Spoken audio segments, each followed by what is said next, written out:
Okay, hopefully this is part two of this lecture for today on the on Merlin, and this is the first part of the Suite du Merlin that I wanted to address today. So the Suite du Merlin is essentially, the word suite refers to like a continuation or a text that accompanies the one before. So it's designed as a continuation of the prose Merlin. And what's interesting about it is it does seem to describe a Merlin that is quite different from the one we read about in the prose Merlin. And so we'll want to think about, I think, throughout the entire text, whether we find him to be a sympathetic character or not. In other words, do we sympathize with his love or lust for Vivienne and what eventually happens to him at the end? Or do we sympathize with Vivienne, or do we not sympathize with her and the actions that she takes? So essentially that's the question I want you to be thinking about, is where does our sympathy reside in this story? Merlin is described as being in love with Vivienne. But there are lots of problems with this. Even though the word love is used quite often, I think it's often described as lust. For example, we know that when the suite starts, or at least the excerpt that we read, he's an old man, right? And Vivienne is not very old. She's 15 years old, right? When he meets her here. And actually, it does give some background information about Vivienne, and it's on page 362. And what is said at the middle of that page says, "Let all those who listen to the tale of my lord Robert de Boron," and we are fairly certain that this material is at least inspired by material that Robert produced. However, that this young lady was the one who would later be called the Lady of the Lake, and would raise Lancelot of the Lake in her dwelling, just as the great story of Lancelot makes clear. And so actually the prose Merlin is followed by the Suite du Merlin, and the Suite du Merlin is followed by the Lancelot. And so it's kind of the hinge between those two stories. But the present story of the Holy Grail does not speak much of that, and instead goes on as follows. So this is Vivienne, the Lady of the Lake. We know that she raises Lancelot, but is not the mother of Lancelot, who we find out quickly who that is. And Merlin is described in the very next part of our section here as one who happily spent much time with Vivienne the huntress, so much time, in fact, that he fell deeply in love with her, for she was extremely beautiful and was no more than 15 years old. That's kind of creepy, I think, that he's this older man and he's fallen deeply in love with her at 15. That's, of course, these days that would be, if he did indeed fulfill his lust with her, this would be a statutory rape. So it says that the girl was very wise for her age, and she was frightened by Merlin's attention, and we can understand that she would be. She was afraid that he might dishonor her by means of a magic spell or take advantage of her during her sleep. He, though, had no such desire, not wishing to do anything that might vex her. So even though he had this feeling, we do get hints in the text that he tries to restrain it. So it's like he has these feelings. We're led to know that he has these feelings, but that he doesn't act on them. And so that might cause us to be more sympathetic of his point of view. If we look at 363,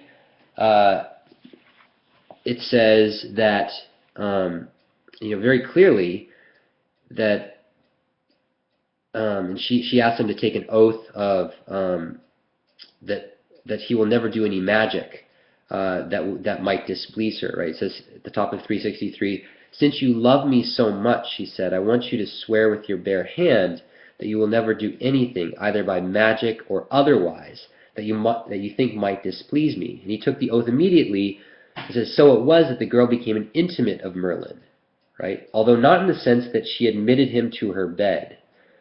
but he was waiting and hoping to have his way with her, to know her in the flesh and deflower her, for he knew that she was still a virgin. So that part itself is quite disturbing, right? That he is thinking all along that this is his ultimate goal, that he wants to deflower her, and he is also especially excited about the fact that she's a virgin. Now, later on, we find out that the fact that she is a virgin actually prevents him from, taking any action on his desires.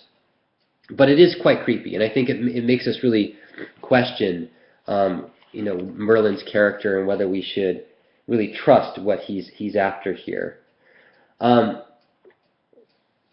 Also on 367,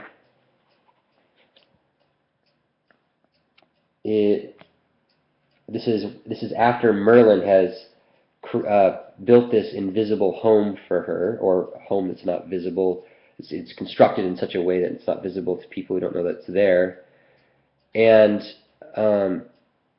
it says again, this is the bottom of 367, and because of his great love, he did not dare to seek any favor of her, lest he vex her. All the same, he thought that one day, somehow or other, he would take his pleasure with her. And it's funny that he thinks that someday that he would be able to do this. This is the prophet that knows everything. We do find out that he can only prophesy things about other people. Like he has no knowledge of his own life and his own death. So all the same, he thought that one day he might take his pleasure with her. He had already taught the girl so many spells and so much magic that she knew more than anyone alive apart from Merlin himself, and no one could imagine any game or pleasant distraction that she could not produce through sorcery. There was no one in the world, though, whom she hated as fiercely as she did Merlin, because she was well aware that he was eager to deflower her, and if she had dared attempt to kill him, whether by poison or in some other way, she would have done it with fury. Right? So she knows about this desire, right? And she hates him because of it. And we can understand that you might hate someone for knowing this desire. But then I think this leads us into questioning her own character, and whether we find her actions, do they go further than we might expect for someone who's trying to maybe defend herself from this old man who's creeping on her. So Vivienne, she hates her. Is her hate and her future actions warranted? Is essentially the question we want to ask. So if we go back to 364, we find out a little bit more just about her character and who she is. And there's this interesting moment where it describes her relationship to Lancelot. At the top of page 364, there is the war raging between King Ban and King Claudas of the Wasteland. It says, that night the girl turned for shelter. This is referring to Vivienne, to a castle of King Ban's that sat high atop of a remarkable pinnacle and was one of the strongest castles in the entire land. It was called Trèbes. King Ban was not at the time in the castle, being engaged not far away in his war with King Claudas, but the queen his wife was there. Helene, the most beautiful woman in all of Brittany and the most worthy known to either god or man, she and the king had only one child, a boy not yet 1 year old, but already the most beautiful creature in the world. He was affectionately known as Lancelot, but his baptismal name was Galahad, which of course is interesting too, because so his baptismal name is Galahad, and his eventual son is going to be Galahad too. So when she sees this beautiful boy, she becomes very much intrigued with him, and she says, after a long look, the girl said, "Beautiful boy, if you can only live to the age of 20, you will be the handsomest of all men." And Merlin says, well, he's going to be actually more than that. And so there's already this connection that's being developed between the two, which will be established later on as she raises him as the Lady of the Lake.